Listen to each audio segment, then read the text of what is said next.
Hello everyone, and welcome back to Mystery Rift.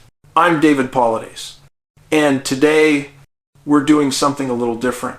Many of you sent in these two recent cases, and while they don't fit the classic profile of a national park disappearance, they both have elements that simply shouldn't happen. We're talking about the perimeter of the 411 phenomena, the cases happening just outside the deep wilderness. We are looking at the vanishing of a woman in Arkansas and a highly suspicious double disappearance on a Georgia lake. Let's start with the incredible case of Bella Day, out of Mountain Home, Arkansas. First, let me ask you, what percentage of the population makes it to 95 years old? It's a remarkable achievement. Bella was 95, 5 feet tall, 100 pounds. My own experience in these cases suggests that often smaller people live longer. Bella was healthy. She lived alone after her husband passed. Crucially, she had no diagnosis for dementia or Alzheimer's. She knew her way around her small, simple community. Her life was defined by peaceful, calm hobbies like crochet and knitting. On February 6th, she left her home to pay her electric bill. A simple trip she'd made probably hundreds of times over 3 decades. She paid her bill, got back in her car, and drove away. But here's the hook. She didn't take the normal route back home. She deviated.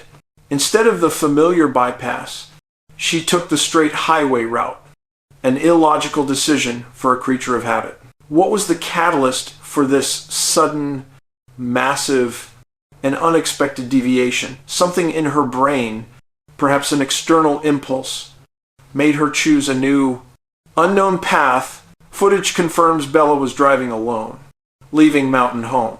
Her car, with its unique plate, hasn't been picked up by a license plate reader since that day. That is a huge problem. This vehicle, a common item, has vanished entirely.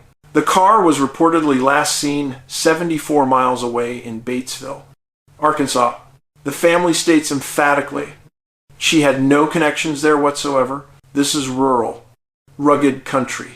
And that entire area is riddled with small lakes and deep, murky water bodies. For a 5-year-old, this is not a casual Sunday drive. This is a perplexing flight into the unknown. The sudden, illogical travel and the total vanishing of a heavy vehicle strongly suggest what I've seen in other rural disappearances. A car in water, the most obvious place, is often the one that is missed in the search. A dark, watery rift swallowed her car, and the earth refuses to give it back. While I'm not ready to label this a classic 411 case just yet, it holds the key element of total, inexplicable vanishing from a mundane location.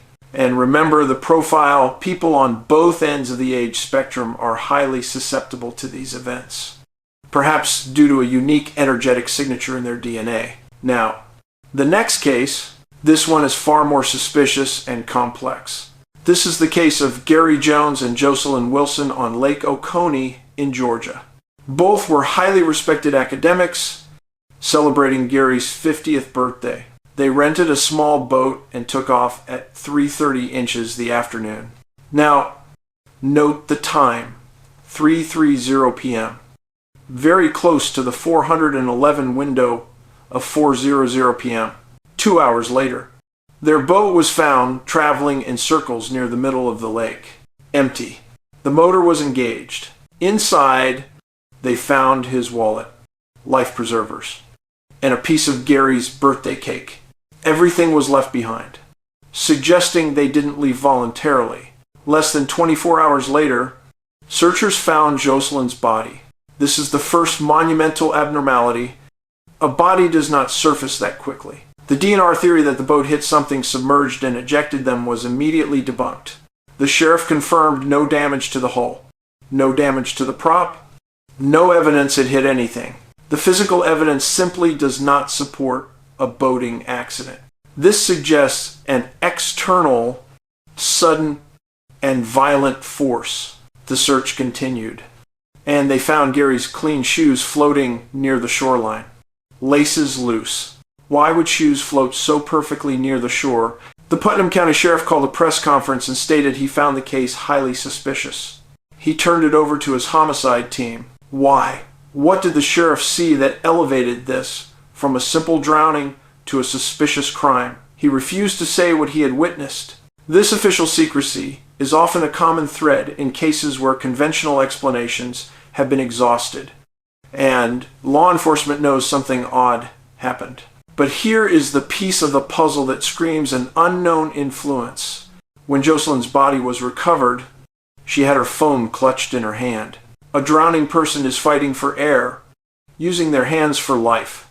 Why was the phone more important than survival? It suggests a moment of paralyzing terror. Furthermore, the coroner's unofficial report, Jocelyn's lungs were filled with oxygen. She did not drown. If she didn't drown, and she was a good swimmer, how did she die? What incredible unseen force simultaneously killed one and caused the other to vanish?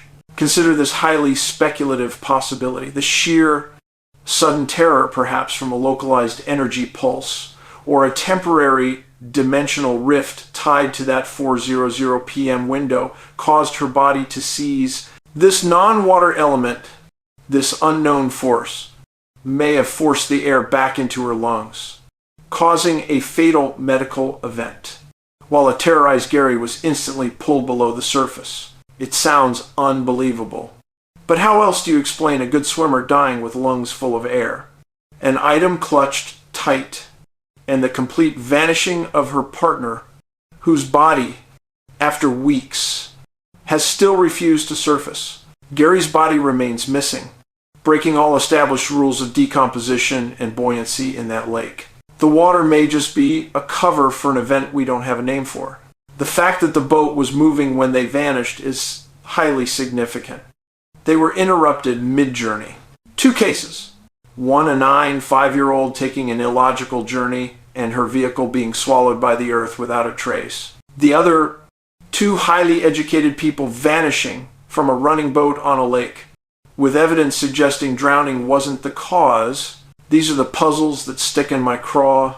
We have the physical data, but we utterly lack the understanding of the motive force. Until we get the full story, we have to look to the unusual.